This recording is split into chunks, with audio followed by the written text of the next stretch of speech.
कड़कड़ाती सर्दी में गंगा यमुना और अदृश्य सरस्वती के मिलन स्थल पर कल्पवास की परंपरा आदिकाल से चली आ रही है। तीर्थराज प्रयाग में संगम के निकट हिंदू माघ महीने में कल्पवास करते हैं। आइए जानते हैं क्या है कल्पवास का महत्व। मान्यता है कि प्रयाग में सूर्य के मकर राशि में प्रवेश करने के साथ शुरू होने वाले एक मास के कल्पवास से एक कल्प अर्थात ब्रह्मा के एक दिन का पुण्य मिलता है। इस वर्ष कल्पवास 2 जनवरी को पौष पूर्णिमा के साथ आरंभ हो चुका है। वहीं कुछ लोग मकर संक्रांति से भी कल्पवास आरंभ करते हैं।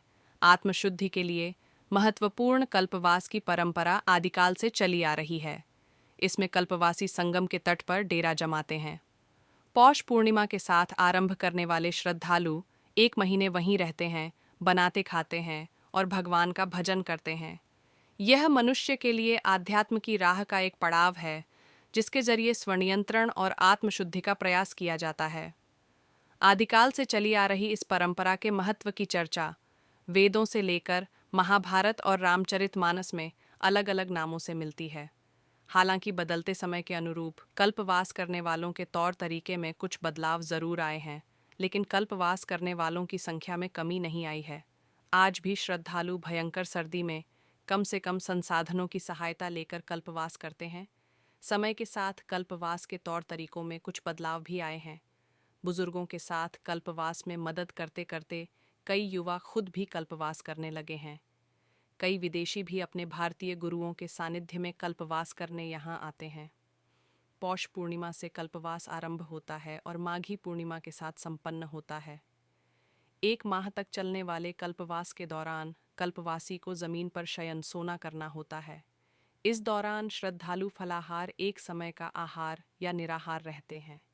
कल्पवास करने वाले व्यक्ति को नियम पूर्वक 3 समय गंगा स्नान और यथासंभव भजन कीर्तन, प्रभु चर्चा और प्रभु लीला का दर्शन करना चाहिए। कल्पवास की शुरुआत करने के बाद इसे 12 वर्षों तक जारी रखने की परंपरा रही है। हालांकि इसे अधिक समय तक भी जारी रखा जा सकता है। पौष कल्पवास के लिए वैसे तो उम्र की कोई बाध्यता नहीं है, लेकिन माना जाता है कि संसारी मोह माया से मुक्त और जिम्मेदारियों को पूरा कर चुके व्यक्ति को ही कल्पवास करना चाहिए। ऐसा इसीलिए क्योंकि जिम्मेदारियों से बंधे व्यक्ति के लिए आत्मनियंत्रण कठिन माना जाता है। कल्पवास की शुरुआत के पहले दिन तुलसी और शालिग्राम की स्थापना और पूजन होती है। कल्पवासी अपने टेंट के बाहर जौ का बीज रोपित करता है। कल्पवास की समाप्ति पर इस पौधे को कल्पवासी अपने साथ ले जाता है, जबकि तुलसी को गंगा में प्रवाहित कर दिया जाता है। कल्पवास के लिए इस दौरान प्रयागराज में संगम तट पर आध्यात्मिक नगर बसता है, जहां तमाम धार्मिक गतिविधियां होती हैं। पूरे माघ महीने तक यहाँ देश भर के लोगों के निवास कर आध्यात्मिक कार्यों में संलिप्त रहने के चलते इसे माघ मेला प्रयागराज के नाम से भी जानते हैं।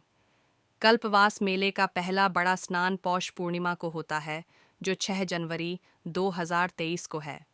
कल्पवास कब से धार्मिक ग्रंथों के अनुसार प्राचीन काल में तीर्थराज प्रयाग में घना जंगल हुआ करता था और यहाँ भारद्वाज ऋषि का आश्रम था। यहाँ ब्रह्मा जी ने यज्ञ किया था। इसके बाद से अर्षियों की इस तपोभूमि पर हर साल माघ मेले में और कुंभ में यहाँ आकर साधुओं और गृहस्थों की ओर से कल्पवास करने की परंपरा चल रही है। वैसे तो साधुओं और ऋषियों के लिए हमेशा ही कल्पवास रहता है, लेकिन गृहस्थ कम समय में अपना कल्याण कर पाएं, इसके लिए यहाँ कल्पवास का विधान किया गया। यहाँ अल्पकाल के लिए गृहस्थों को शिक्षा और दीक्षा भी दी जाती थी। कल्पवास के कुछ नियम तय किए गए हैं। जो भी गृहस्थ कल्पवास का संकल्प लेकर आता है, उसे यहाँ आशियों या खुद की बनाई पर्णकुटी झोपड़ी में रहना पड़ता है। कल्पवास में एक बार ही भोजन किया जाता है। धैर्य अहिंसा का पालन करते हुए भक्ति में संलग्न होना पड़ता है। पद्म पुराण में कल्पवास का वर्णन है। इसमें कहा गया है कि संगम तट पर वास करने वाले को सदाचारी, शांत चित्त और जितेंद्रिय होना चाहिए। कल्पवास के दौरान 3 कार्य तय किए गए हैं। ये कार्य हैं तप, होम हवन और दान। आजकल तमाम तीर्थ पुरोहित झोपड़ी की व्यवस्था करा देते हैं।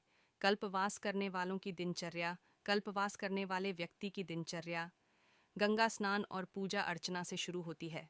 इसके बाद वे देर रात तक भजन कीर्तन, प्रवचन और सत्संग जैसे आध्यात्मिक कार्यों में संलिप्त रहते हैं। प्रयाग में कल्पवास का महत्व मत्स्य पुराण में प्रयाग में कल्पवास का महत्व बताया गया है। इसमें कहा गया है कि जो कल्पवास का संकल्प लेता है वह अगले जन्म में राजा बनता है, लेकिन जो मोक्ष की अभिलाषा लेकर यहाँ आता है वह जीवन मरण के चक्कर से मुक्त हो जाता है। धार्मिक ग्रंथों में यह भी कहा गया है कि प्रयाग में माघ में स्नान के दौरान 3 बार स्नान से पृथ्वी पर 10,000 अश्वमेध यज्ञ के फल के बराबर पुण्य फल प्राप्त होता है।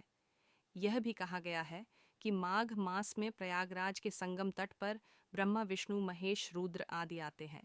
पुराणों में बताया गया है कि देवता भी मनुष्य का दुर्लभ जन्म लेकर प्रयाग में कल्पवास करें। महाभारत के एक प्रसंग में बताया गया है कि मार्कंडेय ने धर्मराज युधिष्ठिर से कहा कि प्रयाग तीर्थ सब पापों को नाश करने वाला है, और जो कोरी 1 महीना इंद्रियों को वश में करके यहाँ पर स्नान ध्यान और कल्पवास करता है, उसके लिए स्वर्ग में स्थान सुरक्षित हो जाता है। महाकुंभ मेले में कल्पवास करने वाले भक्तों को पूरी निष्ठा से इसके नियमों का पालन करना पड़ता है।